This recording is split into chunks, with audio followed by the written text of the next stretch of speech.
out for a walk with the pup. So doing a little research and looking at why do some Americans want to move abroad, and a big reason so much of the time is quality of life. And quality of life, of course, means cost of living. And for the cost of living, like, what also is the quality that you're getting?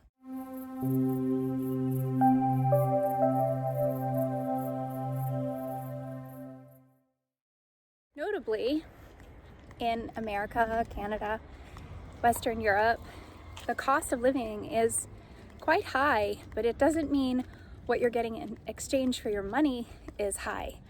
So one thing that I was researching is why are people, Americans wanting to move abroad? Simply quality of life. And so in this video, I really want to talk about the reality of moving abroad. If you're a single woman and you're a part of like boss babe culture, you've kind of been maybe, I don't want to say indoctrinated, but you've kind of been brought into this world to think like you got to be boss babe and boss babe energy and like go, go, go, hard, hard, hard. And when we sit back and realize that's not our best self as women, we're soft. And we actually do much better in environments that are softer, that allow us, yes, to have our strengths, but it's not about the go, go, go boss culture. Anyway, either you resonate with what I'm talking about or you're like, what? So preaching to the choir, if you get that, if you're a woman and you realize you've been doing this boss babe culture thing and you're like, it's just not me, then the soft life might definitely be for you. Also, if you're a couple and maybe the two of you both have incomes and you're paying the mortgage, you've got the cars, you're going out to eat on the weekends, you're doing the things, and yet you don't have much left over.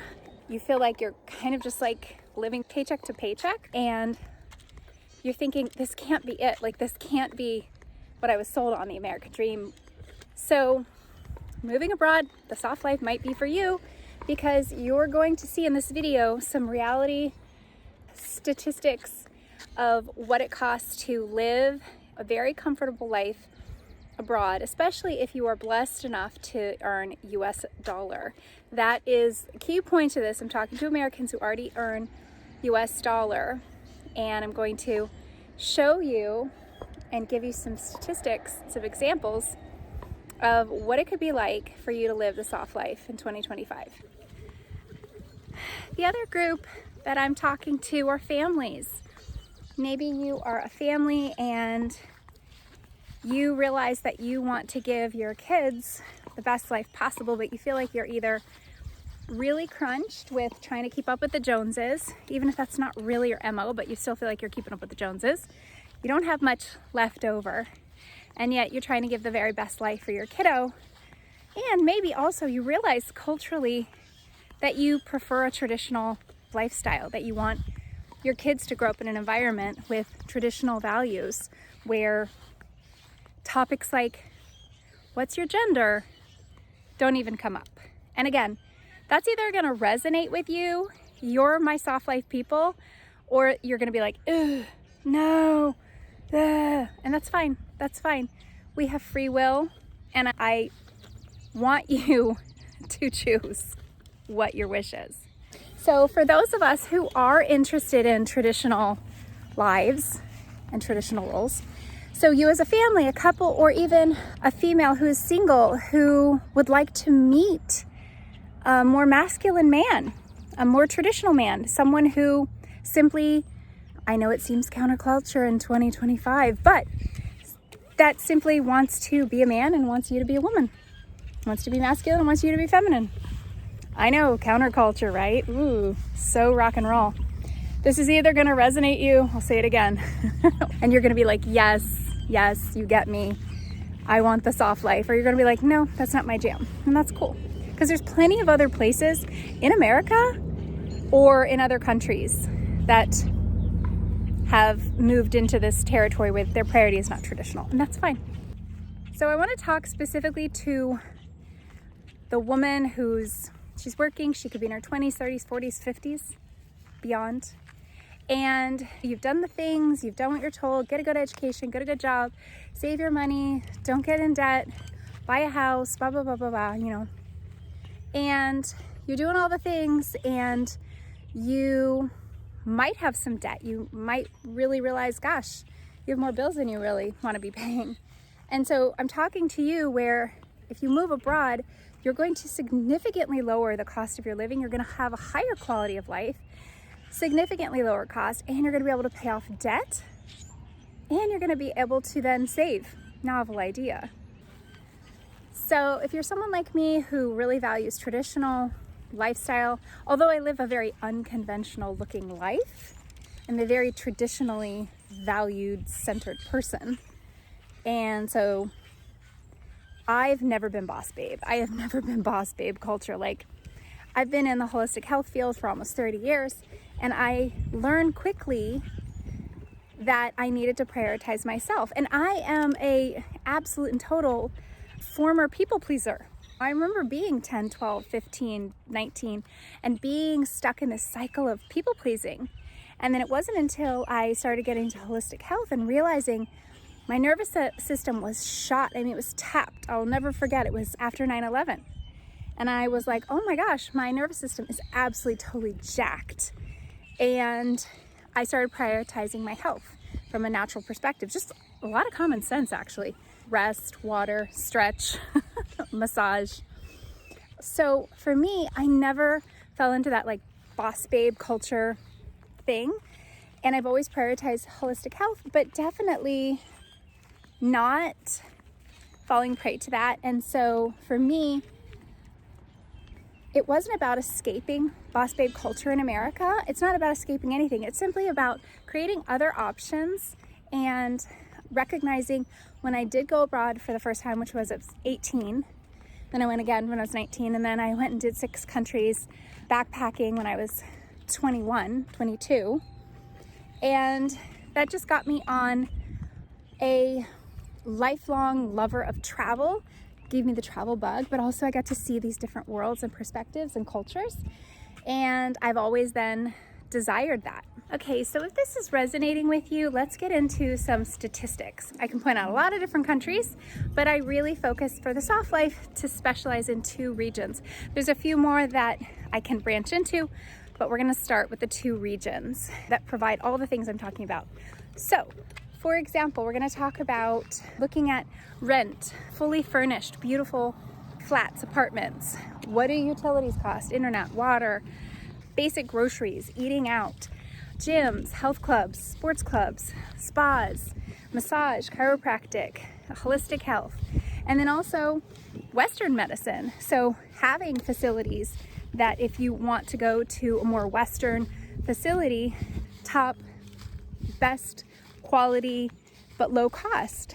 And a lot of Americans, I think, get caught in this thing where they think that America is the best when it comes to healthcare, but our numbers prove otherwise. We have the sickest population of any developed country. That's a topic for another day. But then they think it's the best quality. Okay. Again, I've heard some horror stories where people have to wait a long time, or they're misdiagnosed, or they're put on medications and then they don't need them, and then they're put on more medications that contradict. And that's a whole topic for another day. But ultimately, if you want to have Western care, so dental care, eye care, internal medicine, if you want to get more of an aesthetic procedure, there's definitely a lot of places that specialize in more cosmetology, is that the word? So the physical appearance of things and everything in between, from serious health conditions to just minor things. So we're going to talk about that. Also, making friends with the locals, making friends with fellow foreigners, expats. How do you connect with different other people who are living there as foreigners and expats, either temporarily or they're making a life there? So how do you meet friends? How do you assimilate? How do you learn the language? How do you, learn the cultural norms so that you can really start to integrate and be a part of the community, because that will make your entire world flourish so much more. So first up, let's talk about rent. And I'm going to go through some different rent scenarios. Fully furnished city center, so everything's walkable.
And we're also going to look at things like gyms, sports clubs, fitness centers, holistic health, chiropractic, acupuncture, those kinds of holistic health components, spas where you can go and do hydrotherapy like hot and cold plunge, and different kinds of holistic health options.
Meeting locals. So we're going to touch on meeting locals.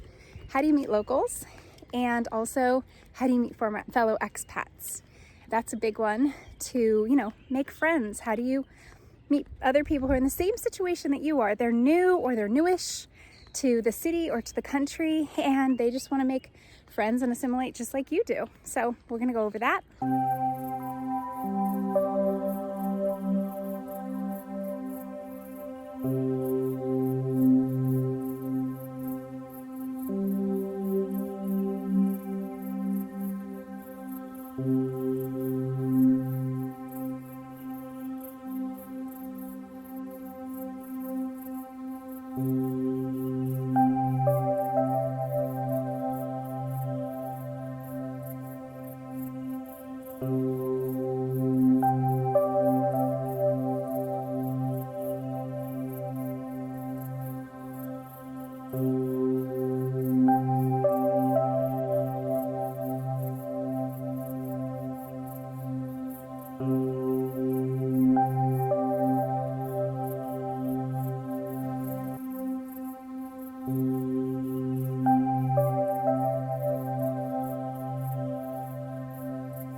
gonna go over grocery stores, local markets, farmer markets or village markets, restaurants, what's a typical meal out, cafe culture, definitely working online culture, which a lot of places have co-working spaces, and of course cafes that a lot of people work in.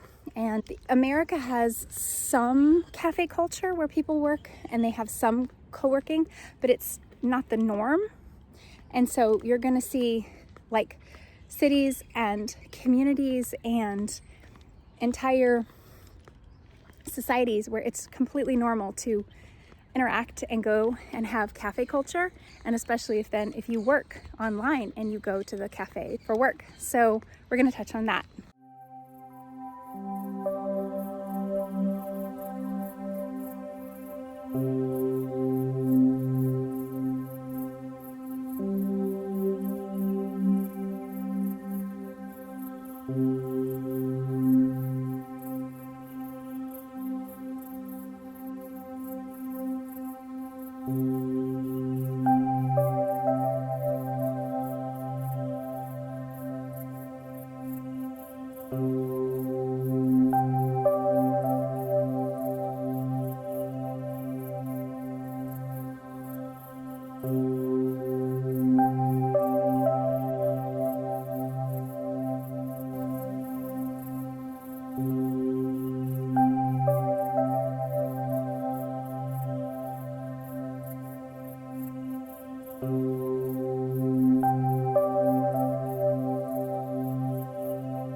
But not least, we're going to touch on Western medicine.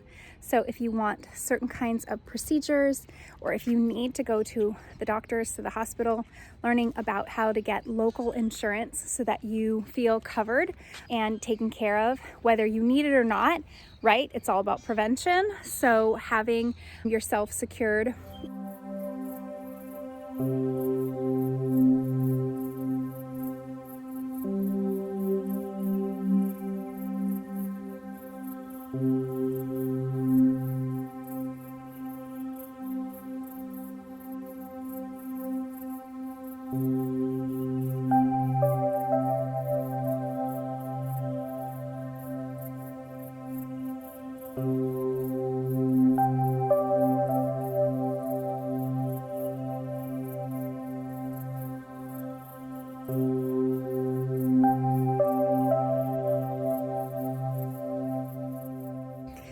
One topic I'm not going to touch on in this particular video because it gets a little long is visas and residencies, citizenships, and passports.